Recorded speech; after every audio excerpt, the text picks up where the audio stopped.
Hello everyone and welcome back to Law Statistics. Today's presentation is based on chapter 1st of IPC, the introduction part. So let's proceed towards our presentation. So section 1 हमारा जो है वो है title and extent of operation of the code.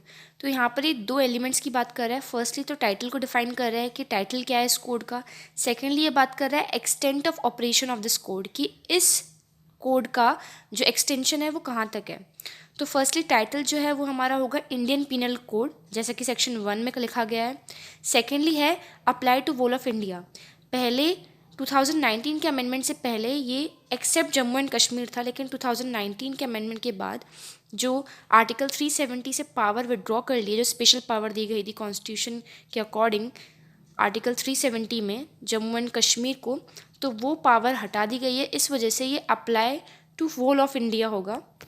इसका मतलब ये है कि अगर JNK में भी किसी ने कोई भी ऑफेंस करा है जो इस कोड के अकॉर्डिंग पनिशेबल है, तो वो इसके एम्बिट में कवर होगा और उसे भी पनिशमेंट दी जा सकेगी।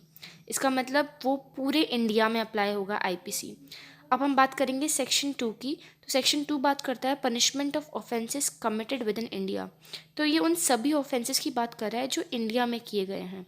अब जो इसकी डेफिनेशन में एवरी पर्सन जो ये वर्ड यूज़ हो रहा है, इसमें citizen as well as non citizen भी कवर हो रहे हैं।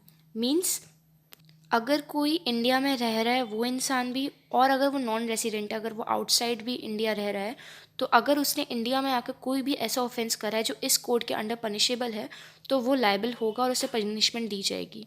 अब हम बढ़ते हैं नेक्स्ट सेक्शन की तरफ, जो है हमारा सेक्शन 3। जो हमारा सेक्शन 3 है वो बियॉन्ड इंडिया किए गए ऑफेंसेस की भी बात कर रहा है, और हमारा जो सेक्शन 2 था वो इंडिया में किए हुए ऑफेंसेस की बात कर रहा था। तो इसमें ये लिखा गया है punishment of offences committed beyond but which by law may be tried with in India. तो इसका मतलब ये ही है कि किसी भी पर्सन ने कोई ऑफेंस करा है इंडिया के बियॉन्ड, मींस इंडिया के बाहर, लेकिन वो इंडियन लॉ के अकॉर्डिंग पनिशेबल है, मींस दिस कोड के अंडर कवर हो रहा है, तो वो इंडियन लॉ के अकॉर्डिंग पनिशेबल होगा। मींस उसे इंडियन कोड के द्वारा पनिशमेंट दी जाएगी, जो हमारा इंडियन पीनल कोड है। अब हम बढ़ेंगे अपने नेक्स्ट सेक्शन की तरफ, जो है हमारा सेक्शन 4। तो सेक्शन 4 बात कर रहा है extension of code to extraterritorial offence. तो अब इसमें भी कई सारे एलिमेंट्स यूज़ हो रहे हैं। तो सबसे पहले जो हमारा क्लॉज 1 है वो बात करता है any citizen of India in any place without and beyond India. तो इसमें विदाउट एंड बियॉन्ड इंडिया कहा गया है। इसका मतलब कि अगर कोई भी ऑफेंस इंडिया के बियॉन्ड या इंडिया में हो रहा है, तो वो इस कोड के अंडर पनिशेबल होगा। अब क्लॉज 2 बात करता है any person on any ship और एयरक्राफ्ट रजिस्टर्ड इन इंडिया। सो इसका सिंपली मतलब ये है कि ऐसा कोई भी शिप और एयरक्राफ्ट जिस पे कोई ऑफेंस किया गया है जो इंडिया में रजिस्टर्ड है, तो वो इस कोड के अंडर कवर होगा और इस कोड के एम्बिट में कवर होगा।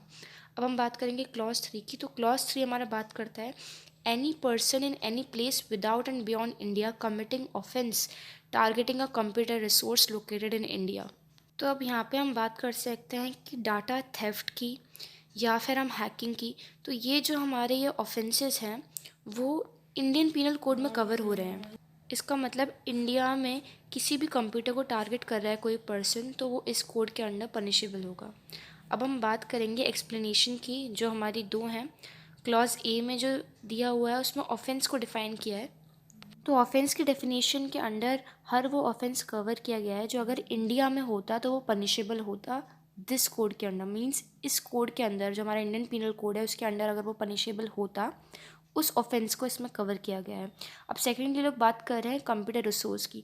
तो कंप्यूटर रिसोर्स की जो डेफिनेशन है वो हमारे ली गई है हमारे इंफॉर्मेशन टेक्नोलॉजी एक्ट 2000 से, जो कंप्यूटर रिसोर्स की डेफिनेशन डिफाइन करता है under section 2 clause 1 sub clause के।